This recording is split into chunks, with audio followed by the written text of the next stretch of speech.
무신론자야말로 철저한 무신론자야말로 녹마틱한 개신교 신자들이 감히 넘볼 수 없는 가장 영성이 높은 사람들일 수 있다고 생각해요. 너 저 신을 안 믿는구나. 넌 무신론자구나. 너는 구원받을 수 없어. 라고 말하는 자들이야말로 가장 천박한 종교인일 수 있다고 생각하고, 무신론이라고 말하지만 그 밑바탕에 인간이면 누구나 다 무의식적으로 막연하게 생각할 수 있는 절대자의 존재 같은 거를 막연하게 느끼고 그거를 암암리에 전제하면서 행동하는 사람도 많거든. 저는 인간 존엄성과 영성을 동일한 범주에 있다고 보지 않습니다. 이 영성에 관한 이야기 안에서 그것에 동의하지 못하는 사람들, 뭐 그거 너희들의 느낌이지라고 얘기할 수는 있을런지 모르지만, 마치 그 영성에 대해 가치를 인정하지 않거나 모르는 사람은 좀 열등하거나 비천한 것을 추구하는 것 같은 그런 묘한 뉘앙스를 풍기는 그런 이야기들이, 그걸 의심하고 행동하는 사람도 있고 인정하지 않는 사람도 있을 수 있는 거예요. 이게 위대하고 고귀한 거야 라고 말할 수 있는 영역은 아니다라는 얘기예요. 인간이 존재를 대하는 태도가 너무 캐주얼해졌잖아요.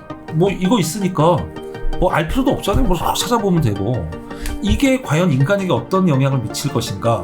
인간이 가지고 있는 어떤 가치 혹은 아름다움이 있단 말이에요. 저는 그게 윤리의 핵심이라고 저는 생각하는, 도덕의 핵심이라고 생각하는 입장인데, 아름다움의 입장에서 보면 뭐 살기도 편해지고 수명도 길어지고 이런 건 다 좋아졌는데, 인간의 진보가 가져온 부작용도 있다. 인간이 너무 천박해졌다. 간단히 말하면 너무 천박해졌다.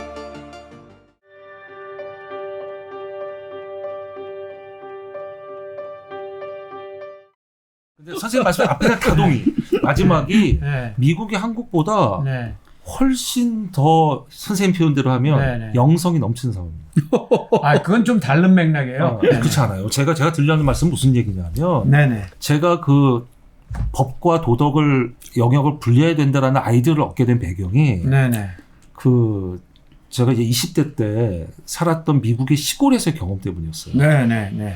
그러니까 저 미스칸슨 정말 시골에서 이제 제가 한 1년 가량 살면서 그 미국인을 아주 친한 한 미국인과 이제 친하게 됐어요. 근데 걔는 이제 학생이기도 했지만 나이도 많은 친구였고, 원래는 텍사스 출신인데 네. 그 마누라가 위스칸슨 사람이에요. 네. 그래서 이제 텍사스에서 같이 살다가 싸워서 와이프가 친정으로 이제 도망간 거예요. 그래서 한 1년 별거 하다가 지가 못 견디고 지가 이제 위스칸슨으로 와가지고 처갓집에 눌러 살게 된 그런 친구였는데, 그 처갓집이 워낙 그 지역에서 수백 년을 살던 사람들이다 보니까 그 처갓집이 사는 집도 100년이 넘은 집이고, 그러니까 얘도 이제 거기에 어울려서 이제 살게 된 거예요. 제가 이제 처음에 저도 미국이라는 사회가 굉장히 개인주의적 사회고 뭐 굉장히 그 합리성만 중요하고 정은 없고 뭐 이런 생각을 했다가, 제가 이제 학교에서 우연히 걔를 만나게 돼가지고 어쨌든 다 집에 초대를 받았어요. 근데 초대를 받아서 갔더니 얘가 제일 처음에 저를 데리고 한 일이 동네 사람들한테 저를 인사시키는 거예요. 그 손잡고 그 동네 사람들 이렇게 한 7, 8군데 집을 가면서 얘는 누구고, 그러니까 한 대 갈 때마다 한 20분은 걸렸죠. 얘는 누구고 뭐 어쩌고. 그럼 또 어떻게 되냐면, 얘네 집에서 무슨 뭐 행사가 있거나 가족 행사 있거나 또 저를 또 불러요. 그 집에서. 뭐 혹은 뭐 땡스기빙이거나, 그럼 또 어디서 또 불러요. 야, 너 땡스기빙인데 너 우리 집 와서 놀래? 뭐 이제 가서. 그리고 또 재밌는 게, 이게 그 주변 이웃들에서 뭐 이런 식이에요. 그냥 문을 원래 안 잠그고 사니까 그냥 뭐 그래서 너 웬일이야? 그러면 뭐 이것 좀 뭐 갖다 주러 왔어. 그랬다가 야, 저녁 먹고 갈래? 그러면 그래. 그리고 또 저녁 먹고 가요. 그런데 어떤 일이 있었냐면, 그 장모하고 그 와이프하고 저하고 같이 마트에 간 적이 한 번 있어요. 그런데 마트에 가가지고 이제 물건을 사고 계산을 하는데, 장모하고 와이프하고, 그러니까 딸하고 계산을 따로 하는 거예요. 자기가 산 거 따로 하는 거예요. 냉장고도 같이 쓰고 어차피 같이 한 집에서 하니까. 그런데 따로 하는 거예요. 너무나 당연하게. 그래서 제가 그때 느낀 게, 이게 오히려 물품을 살 때 계산을 따로 하는 것 같은 그런 어떤 차가움이 있어야, 그런 개인주의가 있어야, 그런 합리주의가 있어야 오히려 이런 정감 있는 이런 어떤 사회가 유지가 되는구나라는 걸 강하게 느꼈어요.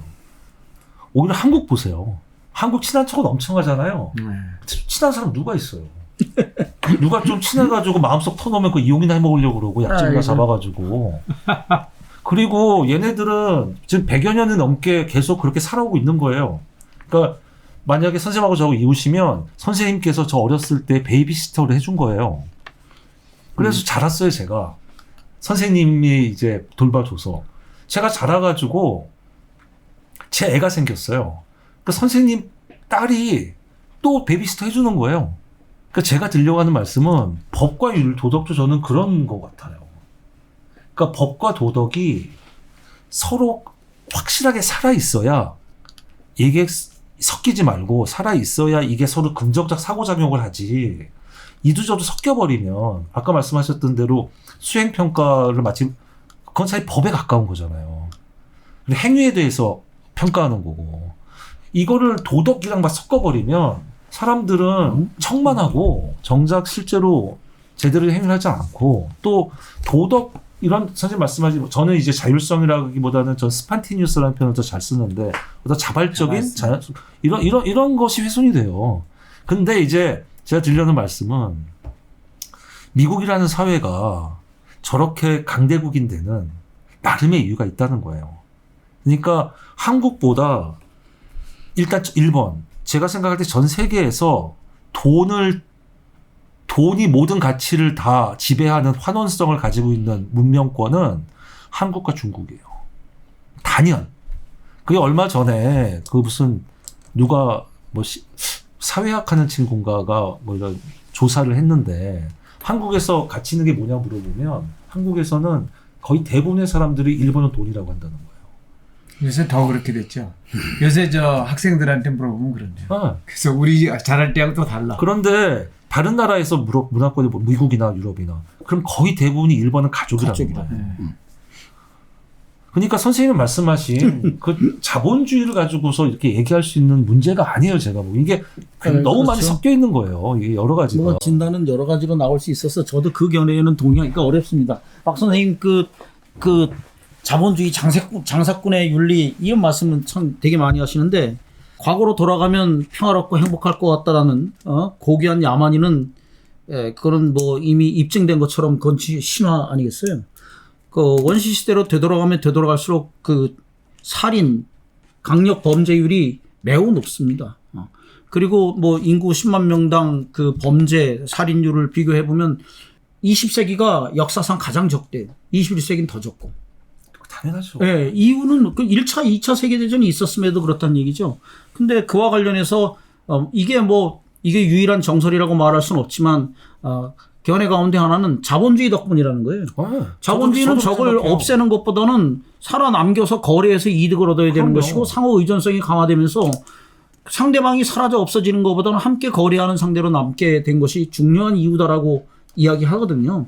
그렇다고 한다면 자본주의와 더불어서 나타나게 된 윤리라고 하는 것이 매우 협소한 윤리이면 틀림없지만 기본적으로 호혜성에 기반한 윤리, 공정한 규칙을 강조하는 윤리라고 하는 것이 매우 협소해서 최소한의 도덕일런지는 모르지만 보편화 가능한 윤리의 핵심이 아닐까라고 하는 생각을 저는 기본적으로 가지고 있습니다. 전적으로 동의합니다. 그다음에 아까 이제 또 변명을 하나 하자면 부작위와 관련된 어떤 것들은 범죄의 그 형법이나 법으로 제약할 필요가 있다라고 하는 거. 우리가 자살 방조를 그 범죄로 처벌하지 않습니까?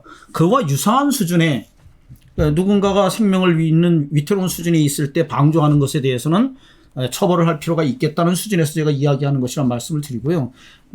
그 모럴 레갈리즘 전 절대로 반대합니다. 저는 그 법률로서 개인의 행위를 제약하는 것은 언제나 최소 수준에 있어야 된다는데 한 표를 저는 행사하는 쪽인데 그때 말할 때 그건 뭐냐면 타인에게 해를 끼치지 않는 범위 내에서 이 해악의 범위를 어떻게 규정하느냐에 따라서 어떤 형태의 부작위 행위는 법률로서 처벌할 수 있는 근거를 마련할 수 있다는 수준의 얘기를 하는 것이지 도덕적인 행위를 법으로 강제한다 이거는 제가 믿는 신조하고는 전혀 정반대에 있다는 말씀을 드립니다. 그래서 법과 도덕을 이렇게 구분하자는 건 전적으로 찬성하고요. 정도가 이제 저는 법이 훨씬 더 소극적인 형태로 하지만 그렇죠. 공고한 형태로 있어야 되는 입장이고 제가 원희룡을 별로 좋아하지 않았는데 지난 대선 때 후보로 나왔을 때 원희룡이 한 말이 최근에 들은 모든 정치인 말 중에 제일 좋았어요. 그게 뭐냐 하면 자기가 대통령이 되면 제일 먼저 폐법부부터 만들겠다는 거예요. 무슨 법이요? 폐법부. 폐법부? 법을 폐하는 부. 쓸데없는 법도 왜냐하면 없애는 거. 한국에 법이 너무 많아요. 근데 법이라는 거는 정말 적어야 하고 그리고 대신에 그 법을 위반하면 반드시 처벌해야 돼요. 그렇죠. 근데 한국은 일단 뭐 그냥 막 만들어 놓는 거예요. 그 다음에 뭐 처벌하고 자시고는 냅둬요. 그것도 그렇잖아요. 금연도. 어쨌든 박근혜 정부 때 금연법이라는 걸 만들었고 그래서 그 금연 구역이 따로 있는 게 아니고 반드시 흡연 구역에서 흡연을 하도록 법을 다 만들어 놨단 말이에요. 난 몰랐네. 그래서 흡연구에서 담배를 피지 않으면 아줌마들 다 이렇게 고용해가지고 다 5만 원씩 과태료 물리고 그래서 정말 싹 사라졌었어요. 흡연 구역이 아닌 데서 담배 피는 사람이 싹 사라졌었어요. 이게 저는 이제 제가 우파인 가장 큰 이유거든요. 좌파는 법에 대한 기대가 별로 없습니다. 왜냐하면 법보다 더 중요한 게 있기 때문에.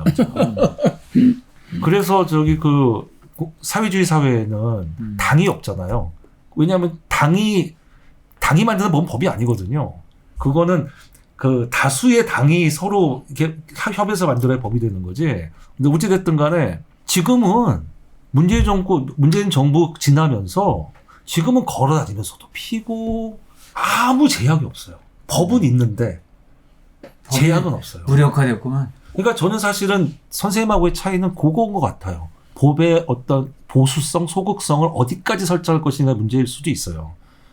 그런데 제가 아까 자본주의 말씀하셨을 때 좀 이제 드린 거 저는 뭐 사실은 저는 근본적으로 말하면 자본주의란 말 자체가 틀렸다고 생각해요. 이게 막스의 역사단계 5단계설에 매여가지고 그런 거지. 자본주의가 아닌 시대가 언제 있었어요? 한 번도 없었어요. 인류 역사에서. 한 번도 없었어요. 단지 그걸 역사단계 5단계설이라는 걸 억지로 만들다 보니 자본주의라는 단계를 만들었을 뿐이지 간단히 말하면 그냥 시장경제 사회예요. 따지고 보면. 시장경제. 그런데 그 통계적으로도 2차 세계대전 이후에 시장경제가 발달한 나라에선 단 한 번도 전쟁을 먼저 일으킨 적이 없어요. 그렇습니다. 단 한 번도. 왜냐하면 전쟁 일으키는 순간 자기 시스템이 굴러가질 않거든요. 물론 제가 선생님과 함께하고 선생님을 존경하는 점은 그걸로는 전 안 된다고 생각해요. 인간이 살아갈 그렇죠. 때. 그걸로는 안 되지만 그게 없이도 살 수는 있어요. 다시 도덕이 없이도 살 수는 있어요. 근데 이런 어떤 교환적 합리성 혹은 호혜평등적 합리성 혹은 공평무사적 합리성이 없이는 인간 살아갈 수가 없어요. 그리고 아까 그 말씀도 하셨지만 뭐 고귀한 야만이 말씀하셨지만 사실 선생님 환경철학교 회장도 하셨는데 이제 합니다. 아니 사실 통계 보면 지금으로부터 10년 전 환경이 훨씬 나빴고요. 50년 전 환경이 훨씬 나빴고요. 200년 전에는 사실은 그 사람들 인간이 다 정의 동물이가 살아가는 거지 인간이 살아갈 수 있는 대기의 상태가 아니었어요. 유럽도 마찬가지고 동양은 말할 것도 없고 조선이 처음에 일본이 조선 병합했을 때 제일 먼저 한 게 화장실부터 만드는 거였잖아요. 살 수가 없어서. 왜냐하면 똥오줌 전부 다 창밖으로 다 버렸거든요. 전부 다. 서울에서도 서울 시내에서도 하수구 시설이 없었는데 뭐. 아니 파리가 대표적으로 여전히 그렇고 남아있고. 아니 하수도 시설이 없는데 무슨 환경을 논해요.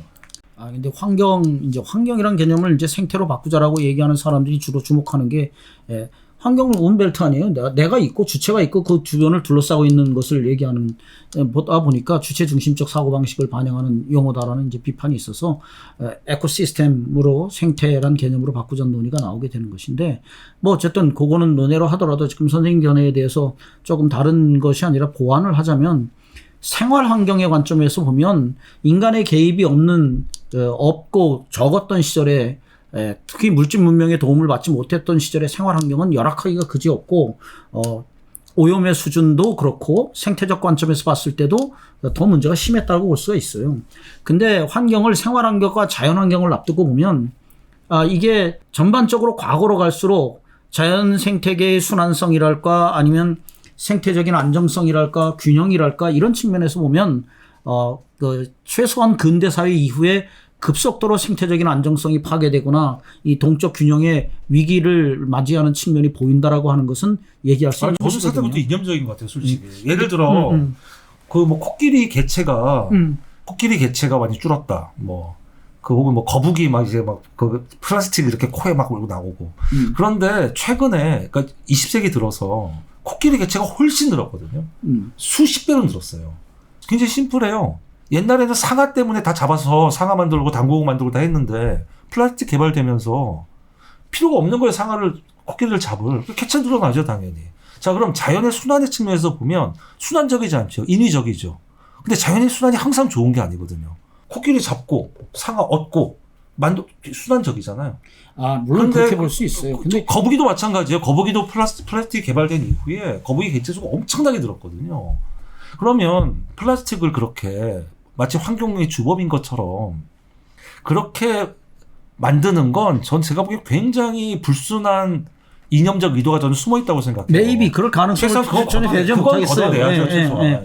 그러나 그럴 가능성이 있다라고 하지만 개별적인 개체 생물들이 그 증감이 있고 뭐 이런 측면과 관련해서는 얼마든지 발레들이 있을 수 있다고 봐요. 그러나 좀 더 넓은 관점에서 보면 대규모의 멸종이 나타나고 있다라고 하는 건 통계적으로 입증이 되고 있는 상황이거든요. 그 동물들 가운데 어떤 것은 생태적 안정성을 유지하는데 매우 중요한 생태학적인 위치, 지위를 차지하고 있는 것들도 있다라고 하는 것이 소멸되어 간다고 하는 측면도 있고, 그 다음에 진화의 재료는 다양성이잖아요. 종 다양성이 급격히 붕괴된다고 하는 것은 기본적으로 생물 다양성이 줄어든다라고 하는 것은 생태적 안정성, 평형, 그다음에 생태학적인 건강함의 위기 신호라고 얘기할 수 있는 일반적인 사실이기 때문에 여기에 대해서 어쨌든 너무 많이 갔지만 어쨌든 저는 거기에 대해서 언제가 사실은 한번 선생님과 가르침을 좀 얻었으면 좋겠다 생각을 했는데 저는 어쨌든 선생님하고 정반대 의견입니다. 그러니까 생태계 평형성이라든가 생태계 안정이라는 것도 매우 이념적 용어라고 생각하기 때문에 어쨌든 간에 그래서 이제 선생님이 말씀하시는 그 유물론 선생님이 제가 근본적 취지는 너무 잘 알고 있죠. 그런데 그렇게만 얘기하기는 너무 얘를 그렇게 버리기에는 얘가 가지고 있는 긍정적인 요소도 좀 생각해 주셨으면 좋겠다라는 뜻에서 말씀드리는 거예요. 저는 결코 자연에 대한 낭만적 사고를 지니고 있지도 않고 그거를 지지하지도 않아요.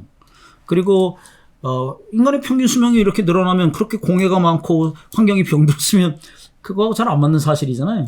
그러니까 그거보다는 좀 더 그랜드한 차원에서 생물 다양성의 감소나 생태적 안정성의 위기의 몇 가지 징후에 대해서는 우리가 한번 좀 생각해 볼 필요가 있지 않겠느냐. 오히려 저는 사실 환경이라든가 이런 거는 이렇게 과학기술이 발달하고 생활수준이 높아지면서 저는 오히려 훨씬 좋아졌다고 생각하는데 다른 문제는 있다고 생각해요. 그래서 제가 박 선생님 제가 박 선생님 존경하는 점인데 인간이 존재를 대하는 태도는 달라졌죠. 매우 달라졌죠. 인간이 가장 크게 인간이 존재를 대하는 태도가 너무 캐주얼해졌잖아요. 그냥 손만 떠도 웬만하면 다 되고 이거 있으니까 알 필요도 없잖아요. 찾아보면 되고 이게 과연 인간에게 어떤 영향을 미칠 것인가. 물론 이제 선생님께서는 인간 너머까지 생각하시는 걸 제가 알고 있지만 저는 기본적으로 인간만 생각하기 너무 벅차요. 그래서 그러니까 인간이 가지고 있는 어떤 가치 혹은 아름다움이 있단 말이에요. 저는 그게 윤리의 핵심이라고 저는 도덕의 핵심이라고 생각하는 입장인데 아름다움의 입장에서 보면 사실 살기도 편해지고 수명도 길어지고 물론 이거는 제가 말씀드린 한계는 있죠. 귀족의 논리죠. 아니요, 귀족의 논리긴 한데. 전적으로 동의합니다. 그걸 전 진보라고 봐요. 그거를 부정할 생각이 없고, 낭만적인 원시 상태로 되돌아가자, 내지는 원래의 자연을 그대로 유지하자, 이런데 저는 동의할 생각이 없습니다. 인간의 운명과 생활 환경은 저 인간의 편의를 증진하는 방향으로 돼야 되는데, 그것이 때때로 어떤 측면에서는 생물 다양성을 감소시키거나 생태적 안정성을 넘을 위험성이 있다라고 하는 경고에는 귀 기울여야 한다. 만에 하나, 조금 확률은 떨어지지만 그런 사태가 오게 된다면 우리가 치료해야 될 비용이 너무나 크고 회복 불가능한 불가역적인 어떤 상황을 맞을 위험성이 있다는 경고들이 과학자들로부터 나온다면 귀 기울여 볼 필요는 있다. 그 정도이지 그게 무조건 옳다. 기후 위기와 관련해서도 저는 그렇게 지금 제가 드린 말씀은 뭐냐 하면 이런 건 다 좋아졌는데 어떤 부작용 인간의 진보가 가져온 부작용도 있다. 그렇죠. 그게 이제 인간이 너무 천박해졌다. 간단히 말하면 너무 천박해졌다. 그러니까 너무 이게 양면성이 있는 것 같아요. 그럼에도 불구하고 천박하지 않는 것보다 더 중요한 건 인간의 생존이 더 중요하다고 생각은 하지만 한편으로는 인간이 너무 매력이 없어졌다 그럴까? 이제 그런 부작용은 있다. 이제 그 말씀을 드린 거죠. 이제 그 말씀을 드린 거고 그런 점에서 이제 박사님 말씀하시는 이제 어떤 인간의 품위, 존엄성 그리고 영성 이것에 대해서는 계속 끊임없이 되새겨볼 필요가 있다. 존엄성까지는 그런 동의인데 말씀, 영성까지는 거죠. 저는 개별적으로 동의를 못 하겠습니다. 그런 것이 있다라고 하는 건 개인적 체험의 영역이지 그거를 타인에게 이야기하는 순간 이게 어떤 형태의 또 다른 형태의 강제나 폭력이 될 수 있다는 사실을 영성 이야기하는 사람들이 그게 꼭 명심했으면 좋겠어요. 법이 확고하게 있으면 네. 법이 확고하게 있으면 폭력이 안 됩니다. 근데 그 영성에 관한 이야기 안에서 그것에 동의하지 못하는 사람들, 뭐, 그거 너희들의 느낌이지라고 얘기할 수는 있을런지 모르지만 마치 그 영성에 대해 가치를 인정하지 않거나 모르는 사람은 좀 열등하거나 비천한 것을 추구하는 것 같은 그런 묘한 뉘앙스를 풍기는 그런 이야기들이 굉장히 넘쳐나고 있다라고 하는 종교적 것도. 도구마나 마찬가지. 그러니까요. 그래서 그거는 조심해야 되는 영역이다라는 그렇진 생각이 않고 그거는 오히려 들어요. 그렇게 말을 하는 사람보다는 받아들인 사람의 어떤 문제인 것 같아요. 제가 보기에는. 그러니까 예를 들어 뭐 이제 사실은 선생님 말씀이 뭐냐면은 제가 기독교를 싫어하는 이유고 기독교도들의 특히 개신교도들의 가장 큰 어떤 태도가 나는 구원을 받았는데 너는 못 받은 인간이니까 내가 너에게 이렇게 손을 내밀겠어 이런 태도잖아요. 근데 특정 종교를 두고 하는 게 아니라 그런 영역은 근데 똑같다는 거죠. 타인에게 그 강요하지는 않더라도 자기의 영역이지만 이게 위대하고 고귀한 거야라고 말할 수 있는 영역은 아니다라는 얘기예요. 근데 그거는 또 다른 형태의 이 정도라고 생각해 주시면 될 것 같아요. 그 문제는 사실은 백범성이라는 말은 저도 사실 좀 어색한데 근데 이제 제가 존경하는 선생님이 워낙 잘 쓰시는 말에서 쓰는 거지. 뭐 어떤 거냐면 사실은 제 입장에서는 제가 브람스를 들었는데 너무 좋아요. 그런데 누군가는 맨날 힙합을 듣고 있는 거예요. 그러면 야, 나 브람스가 너무 좋더라. 한번 들어봐라. 야, 내가 들어보니까 이래서 좋아. 한번 들어봐. 이런 거지. 그게 뭐 너는 브람스를 모르니까 너는 뭐 떨어지는 인간 이런 건 전혀 아니죠. 근데 좀 피해의식이 그렇게 얘기하실 거는 저는 아니라고 봐요. 왜냐하면 영성이라고 하는 용어가 지칭하는 영역은 분명히 있거든요. 선생님 말씀하신 거는 그 아래 단계의 가치의 영역이에요. 진선미의 가치의 영역이고 영성을 얘기하면 그거보다 조금 더 넘어가는 초월적 가치에 관한 이야기하고 언제나 맞물려 가거든요. 그러니까 초월적 가치라는 게 영성을 명으로 하면은 일종의 스피리추얼리티. 그렇죠. 네네. 그러니까 스피리추얼리티를 얘기할 때 예를 들어 뭐 누군가 저한테 실제로 있는 일인데 야 너는 뭐 그렇게 바쁘게 사냐 돈도 안 되는 거 하면서 라고 할 때 그래도 뭐 나는 그러면 우리는 논쟁한 적이 없습니다. 그러면 저는 절대로 뭐 그걸 거부하지 않으니까. 아니 근데 그렇게 말하면 형이상학이라는 것 자체가 다 허구적인 거를 품고 있어서 형이상학이야말로 중요해. 형이상학도 우리가 공부할 가치가 있어. 이렇게 말하는 것도 다 비판적으로. 아니 논쟁이 있으려면 논쟁의 대상이 분명해야 돼요. 근데 그걸 다 몽땅 논쟁의 여지가 없죠. 아니 그럼 인간 존엄성도 마찬가지지 뭐. 인간 존엄성이 근거가 어디 있어? 근거를 그러니까 논쟁을 할 수는 없죠. 논쟁까지 제가 감히 바라는 건 아니에요. 아니 내가 왜 인간 존엄성을 예를 드냐면 논쟁을 하자는 저는 생명 존엄성을 더 말하고 싶어요. 21세기 이 수준에서는. 생명의 존엄성을 인간의 존엄성이 아니라 생명의 존엄성으로 넓혀야 된다는 생각이기 때문에 인간 존엄성을 폄훼하자는 얘기도 아니고 부정하자는 얘기도 아니고 그거보다는 더 넓은 범위의 생명 존엄성에 대해서 우리가 지금은 생각할 때가 되었다. 그 칸트 얘기를 빌려서 디펜스 하자면 할 수 없는 것에 대해서 해야 한다고 요구할 수가 없어요.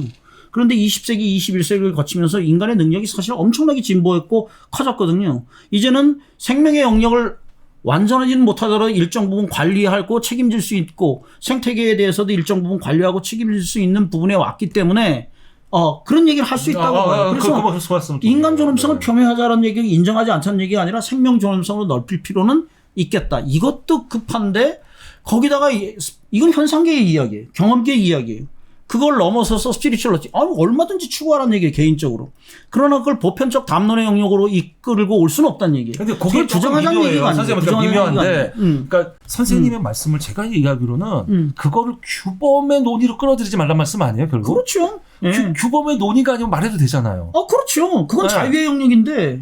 자유의 영역이라기보다는 그러니까 이런 말씀을 드리고 싶은 거예요. 저는 규범의 영역은 논쟁이 필요해요. 이 사람 말대로. 그러니까 네가 옳은지 내가 옳은지를 판가름해서 어쨌든 행위의 지침을 만들어야 되니까 어쨌든 간에 뭐 결정을 해줘야 되잖아요. 삶을 살아가야 되니까. 거기에 영상 끌어들이지 마라. 저 전적으로 동의합니다. 그런데 그게 뭐 자유 이런 걸 떠나서 아니 스피리추얼리티에 대한 정의를 정확히 하고 난 다음에 이 논쟁이 성립돼야 될 거예요. 선생님의 정의는 너무 넓어서 저는 거기에 반대할 이유를 못 느껴요. 그러나 박 선생님이 말하는 영성은 그거보다 협소하거든요, 분명히. 근데 네. 선생님께서는 대표적인 예가 규범하고는 어떻게 관련돼서 산트식의 나왔어요? 인간 존엄성이 대표적인 예고, 그리고 그것은 그 보편 종교, 예를 들어서 불교나 네네네, 어떤 네, 특정 종교, 네. 그것도 이제 기성교회나 뭐 어떤 그 종교 집단을 떠나서 그 모든 종교들의 밑바탕에 지향하는 어떤 거기도 인간 존엄성이라고 자비라고 말할 수도 있을 것이고, 뭐 하여튼 그런 것은 나는 그런 걸 밑에 전제에 깔고 있고, 그거를 암암리에 전제로 깔고 전개되는 담론이 굉장히 많다고 생각하고요. 그리고 뭐 그건 당연히 뭐 그 무슨 해탈도 체험의 영역이고, 명상의 깊은 명상도 근데 체험의 한번 영역이고. 여쭤볼게요, 선생님. 근데 공자는 인간 존엄성 믿지 않거든요. 왜냐하면 존엄 받을 만한 놈이 있고 존엄 받지 못할 놈이 있는 거예요, 세상에는. 그러니까 존엄 받지 못할 놈은 미워해야 되는 거고, 존엄 받을 만한 놈은 예뻐해야 되는 거고. 인성 물성론 얘기할 때 그 인성의 개념 속에 있죠. 왜냐하면 천에서 내려오는 거니까 인성이라는 게. 네? 그러니까 그게 뭐 예를 들어 이게 참 쉽지 않은 논인 게 인과 민이 다르단 말이에요.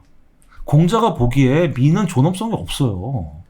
민 그러면 정치적인 개념으로 넘어가는 거고. 아니 원래 인과 민이 합쳐서 인민이니까 그 공자 시절에는 인과 민을 분명히 가르죠. 그러니까 마치 히랍에서 자유인과 노예처럼, 그러니까 인은 자유로운 사람이고 민은 돌봐줘야 될 대상이에요, 인이. 그러면 돌봐줘야 될 대상에 무슨 존엄성이 있어요? 인하고 민을 구분했다. 네네네. 공자 시대의 네네네. 개념에는. 네. 그러니까 인간의 보편적인 존엄성 이런 개념은 없다. 그런 그러니까 개념이 이게 쉽지 있기 전이다. 않다니까. 그 인간 존엄성 개념은 당연히 서양 근대의 산물이죠. 그러니까 제가 드리고자 하는 말씀은, 그러니까 이제 아까 협소하고 넓다는 말씀 하셨는데, 인간 존엄성이 네. 어떤 아주 보편적인 하나의 원리로 작동하면 그러면 곤란하다는 말씀이시거든요. 네, 그렇죠. 네. 그러면 이제 우 선생님 그건 곤란하다. 예, 그런데 저도 아니 인간 존엄성은 보편적 원리로 작동할 수 있다고 봅니다. 그러니까 만약에 그거하고 저는 영성은 그거하고 구분된다고 이게 보거든요. 이미 인간 존엄성이 음. 시민 사회의 최종 근거다. 거기에 대해서는 어떻게 생각하세요? 시민 사회의 근거다에는 동의해요. 최종 근거. 최종 그것까지는 다시 말해서 동의해봐야 뭐 되죠. 예를 들어 시민 사회에서 법을 막 논의하는데 어떤 법을 정하는데 이건 이래서 안 되고 이건 저래서 안 되고 뭐 이렇게 올라가다 보면 이거는 기본적으로 인간의 기본권을 침해하는 거잖아. 라고 하는, 사실 인간 존엄성이라는 게 시민사회에 적용되면 인간의 기본권이라는 형태를 형성하잖아요. 그러니까 그 정도는 어떠세요? 동의합니다. 그 정도 괜찮지 않나요? 동의한다니까요. 근데 이제 선생님께서 이제 거부감을 가지시는 거는 그걸 넘어서 마치 그 인간 존엄성이 되었든 뭐 영성이 되었든 이러한 것을 하나의 저는 인간 존엄성과 영성을 동일한 범주에 있다고 보지 않습니다. 네네. 그러니까 칸트에서도 개념을 분명하게 정의하고 쓰지 않으면 논쟁이 벌어지질 않아요. 그리고 그렇죠. 개념을 그렇게 분명하게 정의하지 않고 거기에 대해서 반대되는 얘기를 하게 되면 또 뒤집어 씌우는 거죠. 그렇죠. 그거 대단히 곤란하다는 얘기예요. 그러니까 인간 존엄성에 난 반대하지 않고 요즘 그걸 반대할 사람이 어디 있겠어요? 있을 수 있죠. 아니, 예를 들어 뭐 공리주의 같으면 반대할 수 있죠. 아니죠. 그러니까 뭐 공리주의 여러 종류도 있니까. 존엄성에 대해서 반대할 수는 없고, 현상적으로 반대할 수는 없죠. 왜냐하면 그거 반대하면은 자기가 오히려 공격의 대상이 되고, 저놈은 아까 그야말로 저놈은 뭔가가 좀 부족한 놈 이렇게 되기 쉬우니까 눈치를 보면서 반대를 못 하겠지. 근데 아까 생명을 우리가 난 생명 존엄성도 사실은 나는 좀 비판적으로 봐야 될 여지가 있다고 생각하고, 인간 존엄성도 마찬가지예요. 그거 근거 대봐라 그러면 인간 존엄성 근거가 어디 있어? 그거는 우리 서로서로의 우리의 필요한 거를 이렇게 정당화하기 위해서 최종 근거라니까. 최종 근거인데 마치 있는 것처럼 가정하자 이런 얘기지. 그게 무슨 실체가 있으며, 인간 존엄성, 생명 존엄성 무슨 실체가 있어? 그 생명을 가진 존재들의 입장이고 전형적인 제 얘기죠. 그러니까 제가 기반하고 있는 쪽의 사람들은 전형적으로 그 이야기를 하는 근데 거거든요. 나도 당연히 그러니까 그렇게 물어야 된다고 저하고 생각해요. 차이가 나는 점이 없어요. 근데 그걸 만약에 스피리추얼리티, 영성이라고 말한다면 반대할 이유가 없다는 거예요. 전혀. 아니 그러니까 가정을 한 것인데 그러니까 이런 그러면 것 스피리추얼리티에 같아요. 반대하는 사람이 누가 있겠냐는 얘기예요. 그러니까 이런 것 같아요. 그러니까 스피리추얼리티 개념명을 분명히 하고 이게 내가 왜 그러니까 그럼 어떻게 보면 스피리추얼 그 얘기를 비판적으로 봐야 된다고 생각하냐면 마치 개신교 신자, 노그마틱한 개신교 신자들이 너 무신론자 그러는 나는 무신론자야말로 철저한 무신론자야말로 걔네들이 감히 넘볼 수 없는 가장 영성이 높은 사람들일 수 있다고 생각해요. 나는. 왜냐하면 개신교 도그마틱한 개신교 신자들이 너 저 신을 안 믿는구나. 넌 무신론자구나. 너는 구원받을 수 없어. 라고 말하는 자들이야말로 가장 천박한 종교인일 수 있다고 생각하고 무신론이라고 말하지만 그 밑바탕에 인간이면 누구나 다 암암리에 자기도 모르게 무의식적으로 막연하게 생각할 수 있는 그런 그 절대자의 존재 같은 거를 막연하게 느끼고 그걸 암암리에 전제하면서 행동하는 사람도 많거든. 근데 그런 사람들의 입장마저 의심하고 행동하는 사람도 있겠죠. 그렇지만 여기서 갈라지는 거예요 지금. 아주 협소하게 절대로 선을 못 넘어오시는 거예요 지금.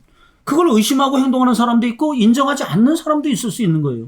물론 그거를 다 함께 인정하고 가야 된다는 얘기가 되는 것이죠. 그러니까 이 영역을 끌고 오면 의심하는 자, 인정하지 않는 자의 자리가. 근데 선생님 말씀대로라면 무신론자들은 신의 존재를 의심하는 사람이잖아요.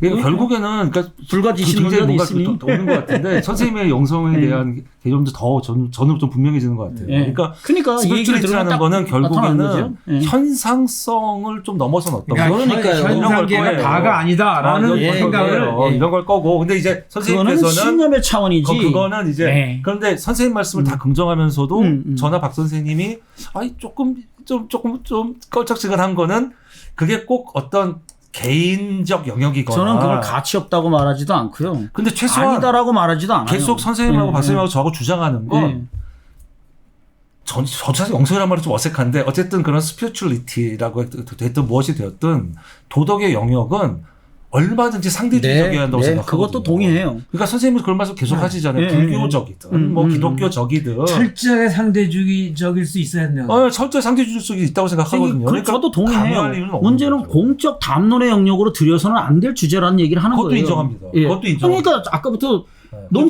인정합니다. 분명히 하지 근데 않으면 그 공적 담론이 그냥 공적 담론이 아니고 무엇을 위한 공적 담론이가 좀 중요하다는 거예요. 뭐 그럴 수는 다시 있는데. 말하면 합의를 위한 공적 담론이냐. 네. 그러면은 이런 거 가지고 하면 안 되죠. 그런데 합의를 위한 공적 담론이 아니라 서로의 그냥 인격을 서로 좀 고양하기 위한 그렇습니다. 서로의 보는 어떤 시각의 깊이를 나누기 위한 이런 담론이라면 얼마든지 할 수 있죠. 아니 저는 그건 수필에서는 얼마든지 써도 된다고 생각해요. 그런 거예요. 그러니까 선생님도 제 표현이 그런 것 그거예요. 같아요.